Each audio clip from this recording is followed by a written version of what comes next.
గురుగారు నమస్కారం అండి. సూర్యోస్మితల్లి. గురూజీ, ఆడపిల్లలకి రక్షణ లేదు అంటే రోజు రోజుకి కేసులు వెలుగులోకి వస్తున్నాయని, వెలుగులోకి రానివి ఎన్నో. సో రీసెంట్గా అయితే కోల్కతాలో జరిగింది. నిజంగా ప్రతి మనిషి కంటతడి పెట్టిస్తున్న విషయం అది. నిజంగా ఇలా కూడా జరుగుతుందా?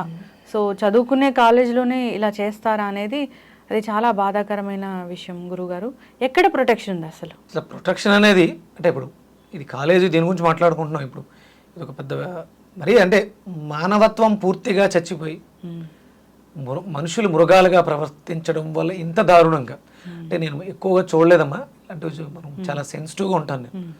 ఇలాంటివి చూడలేము.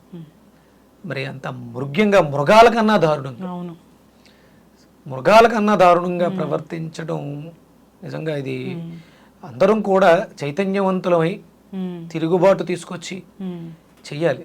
స్వతంత్రం కావాలని పోరాటాలు చేస్తాం. ఏంటి స్వతంత్రం అంటే? అసలు స్వాతంత్రం ఫ్రీడమ్ అంటే ఏంటమ్మా? స్వేచ్ఛ. మీరు కోరుకునేది స్వేచ్ఛ అంటే ఏంటి? ఇప్పుడు అమ్మాయికి స్వేచ్ఛనిచ్చారు.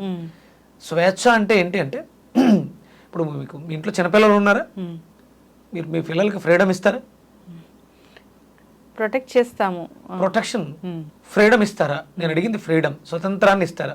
అంటే తనంతట తాను తనకు కావాల్సినవన్నీ తీసుకునే స్వతంత్రాన్ని ఇస్తారా? లేదు. ఎందుకు ఇవ్వరు? మీ పిల్లలే కదా. ఏంటన్నారు? చిన్నవాళ్ళు కాబట్టి. చిన్న పిల్లలు అంటే వాళ్ళ దగ్గర వాళ్ళకి ఏముంది? వాళ్ళ దగ్గర ఏమీ లేదు, నాలెడ్జ్ లేదు. కరెంటు ప్లగ్లో వేలు పెడుతూ ఉంటే మీరు పట్టుకుంటారు.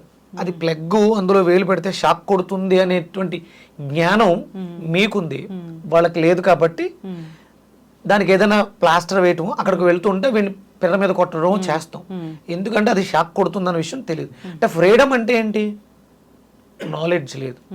ఇప్పుడు తల్లిదండ్రులు పిల్లల్ని బంధిస్తూ ఉంటారు. నువ్వు ఎక్కడికైనా వెళ్తున్నా అంటే వెళ్ళకు, నువ్వు ఎంతసేపు ఎందుకైంది, ఎందుకు రావట్లేదు, మానిటర్ చేస్తాం. బట్టలు ఇలాంటివి ఎందుకు వేసుకున్నావు, నువ్వు ఇలా ఎందుకు ప్రవర్తిస్తున్నావు, ఇదే ఎందుకు తింటున్నావు అన్నప్పుడు మా ఇంట్లో మాకు స్వతంత్రం లేదు, నా తల్లిదండ్రులు నాకు ఫ్రీడమ్ ఇవ్వట్లేదు అనుకుంటాం. ఎందుకు ఇవ్వట్లేదు అంటే బయటకు వెళితే నీ చుట్టూ ఉన్నటువంటి సమాజంలో నీ చుట్టూ ఉన్నటువంటి మృగాలు, ముళ్ళ పందులు, ముళ్ళు, అదొక అంధకారం. ఆ చీకట్లోకి వెళితే నీ జీవితం ఏమైపోతుందో అన్న భయం. అవును. ఆ భయంతో నీకు ఫ్రీడమ్ ఇవ్వట్లేదు. కానీ పిల్లలు ఏం చేస్తున్నారు? ఫ్రీడమ్ కోసం తల్లిదండ్రులతో యుద్ధం చేస్తారు. ఇప్పుడు నీకు ఇచ్చినటువంటి స్వేచ్ఛ, నువ్వు పొందినటువంటి స్వాతంత్రం నీ పతనానికి దారి తీస్తుంది. ఇప్పుడు ఈ తప్పు ఎవరిది? ఏం చెప్తుంది సమాజం? అందరిది. ఈ తప్పు అందరిది. ఒక రకంగా ఇందులో ఓ 10% అమ్మాయి భాగస్వామ్యం తీసుకున్నా, 10%, 90% ఎవరైతే మృగాలు ఉన్నారో వాళ్ళ పెంచిన తల్లిదండ్రులది కూడా. అవును. అంటే వాళ్ళ మెదడుల్లో ఎంత పాశవికత. కళ్ళలో చదివాను నేను, కళ్ళలో గాజు పెంకులతో మెడ విరిచేయటం. ఏంటమ్మా ఇది? అంటే స్త్రీ ఆట వస్తువు, సుఖాన్ని అనుభవించడం కోసం వాడేసుకోవడానికి నీకు అనువుగా దొరికింది. ఇదేం పాశవికత? ఇంత దారుణం. అంటే వాళ్ళు ఈ 10 మంది గురించి ఏదో మాట్లాడారు. ఈ 10 మందిని పెంచిన ఇళ్లలో వాళ్ళ తల్లిదండ్రుల ప్రవర్తన ఎలా ఉంది? వాళ్ళు ఏం తింటున్నారు, వాళ్ళు ఏం చూస్తున్నారు, వాళ్ళు ఏం చెప్తున్నారు? 100% నువ్వు ఏదైతే తింటున్నావో అది నీ మనస్సు అవుతుంది. నువ్వు ఏదైతే వండుతున్నావో, నువ్వు ఏదైతే వడ్డిస్తున్నావో అది నీ పిల్లల భవిష్యత్తు అవుతుంది. ఇప్పుడు ఈ అమ్మాయి జీవితం సర్వనాశనం అయిపోయింది. ఆ తల్లిదండ్రులు బాధ వర్ణనాతీతం. అంటే రేపొద్దుట ఒక ఆడపిల్లని ఉద్యోగానికి పంపించాలన్నా, చదువుకి పంపించాలన్నా ఏ తల్లిదండ్రులు కూడా ధైర్యం చేయలేని స్థితి. గవర్నమెంట్ కాలేజీలో సీట్ వచ్చిందంటే ఎంత గొప్ప విషయమో. పీజీ కూడా అక్కడే చేస్తున్నారు. సో అన్ని అవర్స్ డ్యూటీ చేశారు. సో జస్ట్ రెస్ట్ కోసం చిన్న వస్తే జీవితం నాశనం అయిపోయింది, సర్వనాశనం అయిపోయింది. అంటే ఇప్పుడు పోయింది అది వేరే విషయం. అంత పాశవికత. అంటే దీనికి సమాజంలో మనం ఎలా వెళ్తున్నాం?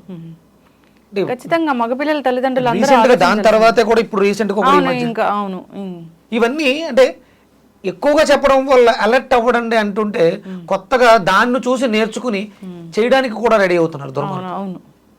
అంటే దీన్ని మనం పబ్లిక్గా డిస్కస్ చేద్దామా, లేకపోతే ఎవరికీ తెలియకుండా పక్కనే పెట్టి డిస్కస్ చేసి ఇలాంటి సమస్యలు జరగకుండా చూద్దామా? శిక్షలు కరెక్ట్ గా లేవు. సో జస్టిస్ అనేది, శిక్షా స్మృతి అనేది కరెక్ట్ గా ఉంటే ఇలాంటి వాటికి ఏమన్నా మరి ఉపశమనం దొరుకుద్దేమో.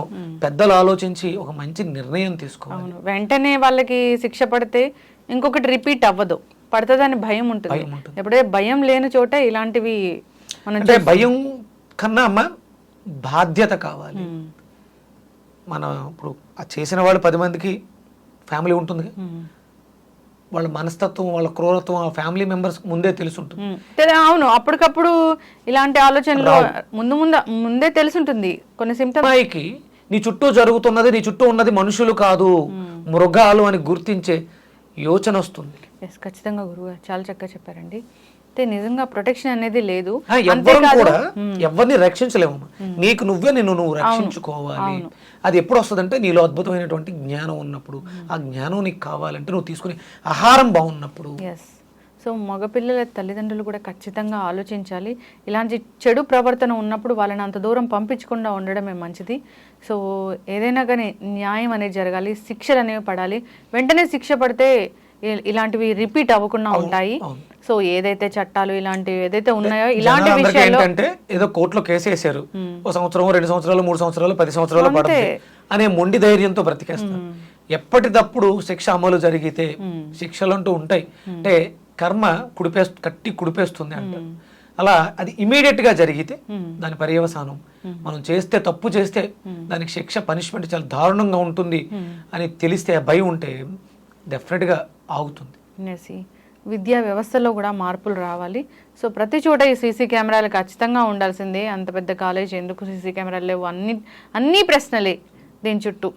అంటే ఇప్పుడు సమస్య వచ్చింది కాబట్టి ఈరోజు ఇవన్నీ మనం చూస్తున్నాం. మరి ముందే ఏమైపోయింది మన బుద్ధి? అవును, ఆ యాజమాన్యం, ఆ స్కూల్ అంటే మనకు డబ్బులు వస్తే చాలు, మన జీతాలు వస్తే చాలు కాదు, బాధ్యతగా మన చుట్టూ ఉన్నటువంటి వాతావరణం ఎలా ఉంది అనేది ప్రతి ఒక్కరూ యోచించుకోవాల్సినటువంటి. అక్కడ చదువుకుంటున్న ప్రతి విద్యార్థి మన బిడ్డే అన్నట్లుగా ఉంటే ఇలాంటి ఇష్యూస్ అనేవి జరగకూడదు. ఖచ్చితంగా గురువు గారు ధన్యవాదాలండి. సూర్యస్మృతి.